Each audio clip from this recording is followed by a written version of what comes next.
The Labrador positioned himself like a barrier between Sarah and the infant's crib, refusing to move despite her repeated commands. When she reached toward her daughter, Max released a low rumble, not aggression, but warning. Her trusted companion of 6 years was now standing guard against her. She stepped back, pulse racing, mind spinning with worry. Had something changed in Max? What she would uncover within the next half hour would fill her with a gratitude so profound it would reshape how she understood loyalty forever. The exhaustion. Sarah existed in a fog of sleep deprivation. Her 3-month-old daughter, Lily, suffered from reflux, spending hours each night crying inconsolably. Her partner James worked rotating shifts at the hospital, leaving Sarah alone most evenings in their 2-story home with a distressed infant and crushing fatigue. She'd begun making concerning errors, forgetting appointments,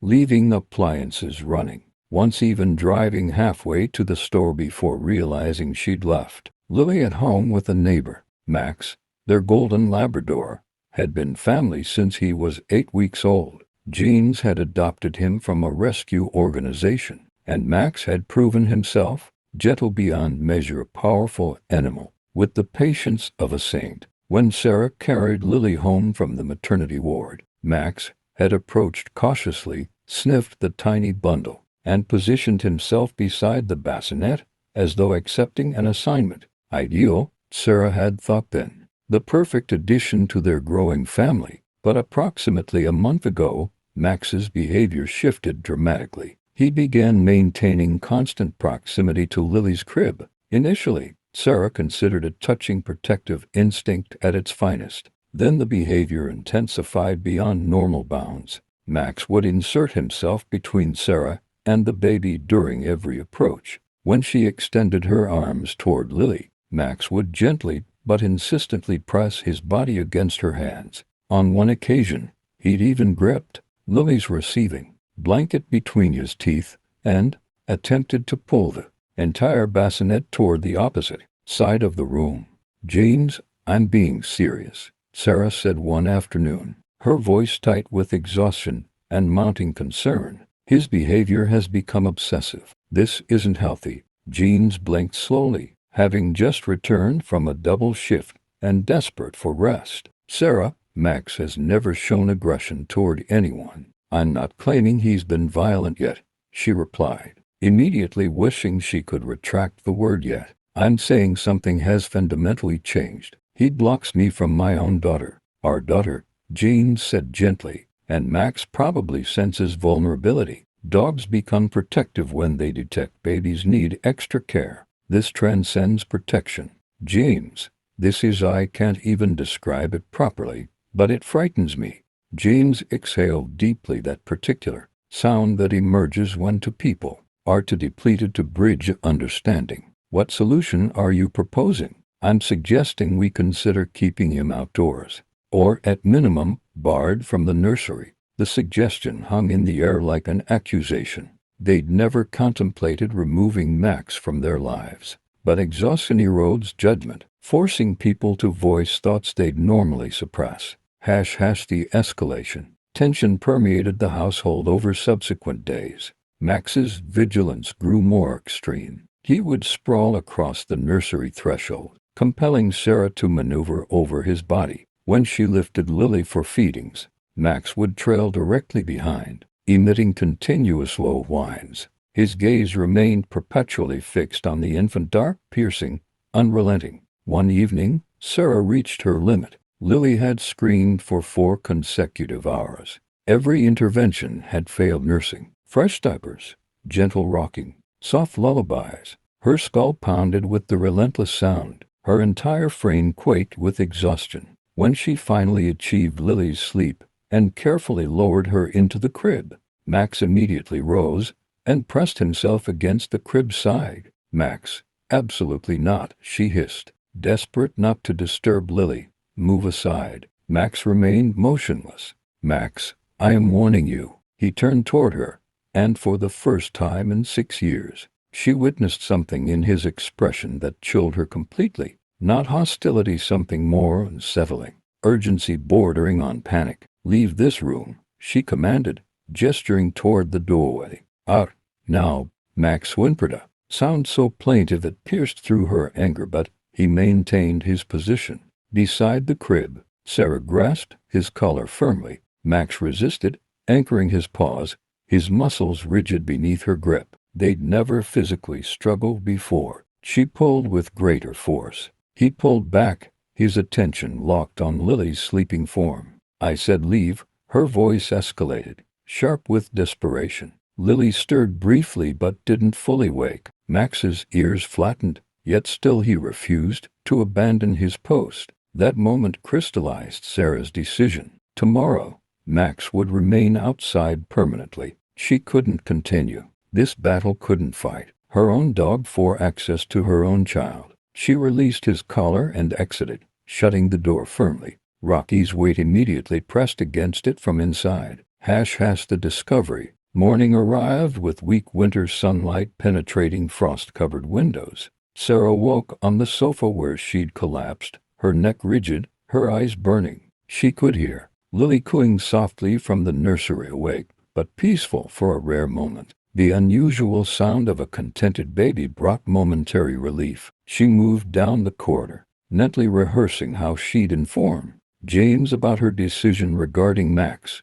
The nursery door stood partially open. She pushed through. Max stood rigid beside the crib, every muscle tensed, his entire frame coiled like a spring. When Sarah entered, he didn't acknowledge her. Instead, he barked sharp, frantic, alarmed. The explosive sound filled the small space. Lily began crying instantly. "Max, what is wrong with you?" Sarah moved toward the crib. Max lunged between them, not attacking, but creating a barrier. He barked again, a sound conveying pure alarm. Then he performed an action that froze her completely. He curved both front legs around Lily, drawing the infant against his chest protectively, and began retreating from the wall. "Max, stop this. You'll injure her." But Max wasn't causing harm. He was providing shelter. His body wrapped around the infant like armor, his head twisted back toward the wall behind the crib. His lips drew back, revealing teeth. Sarah's fury evaporated, replaced by confusion, then dread. "What is it? What are you sensing?" She moved carefully around Max and examined the wall behind the crib. Nothing immediately visible. The identical wall that had existed yesterday, last week, last month. The identical electrical outlet partially concealed behind the crib's framework. The identical. Wait. Sarah leaned closer. A subtle odor permeated the air. Not soiled diapers. Not formula residue, something acrid. Something smoldering. Her eyes returned to the outline. Was that discoloration? A dark streak on the white plastic covering. And there, nearly imperceptible, a delicate thread of smoke rising from behind the outlet plate. Reality fractured. Everything Sarah had believed rearranged itself instantly. Max's hovering presence, his refusal to leave the nursery, his desperate attempts to relocate the crib. He hadn't been possessive. He'd been sounding an alarm. "Oh God," she breathed, then louder. "Oh God." She seized Lily from Max's protective hold, her hands trembling so violently she nearly lost her grip. Max didn't resist this time. He watched her panting, his tail moving slightly as if communicating. Finally, you comprehend." Sarah fled from the room, Lily pressed against her chest. In the living area, she grabbed her phone with shaking fingers and dialed emergency services. The aftermath. Firefighters confirmed the severity within the hour. The electrical wiring behind that outlet had been deteriorating for an extended period, weeks, possibly months. It had finally generated sufficient heat to ignite the insulation within the wall cavity. Another hour or two, and they would have faced a complete structural fire. Dogs can detect temperature variations and unusual odors long before humans register them, the fire captain explained.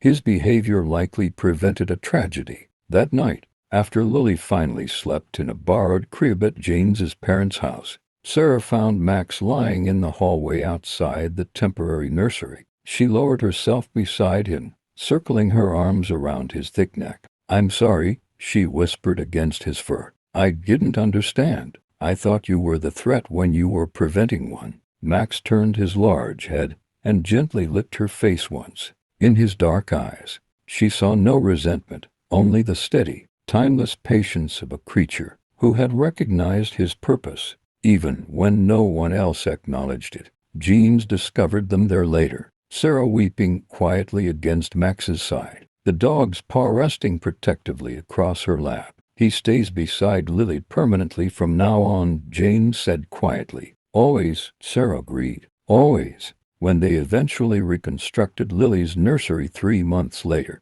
they installed updated wiring throughout the entire house and positioned Max's bed directly beside the crib, no longer as a concession, but as an essential element, as a tribute to the guardian who'd refused to abandon his post. The truth about protection: some protectors wear uniforms and carry equipment. Others wear fur and request nothing except trust. Sometimes the boundary between catastrophe and deliverance is maintained, not by those we anticipate, but by those we nearly dismiss. What we misinterpret as obstinacy often shields us from dangers we cannot perceive, and instinct, that ancient dialect spoken by creatures who love unconditionally, communicates more powerfully than logic when peril conceals itself in familiar surroundings. Sarah learned that protection doesn't always manifest as we imagine. Sometimes it appears as resistance.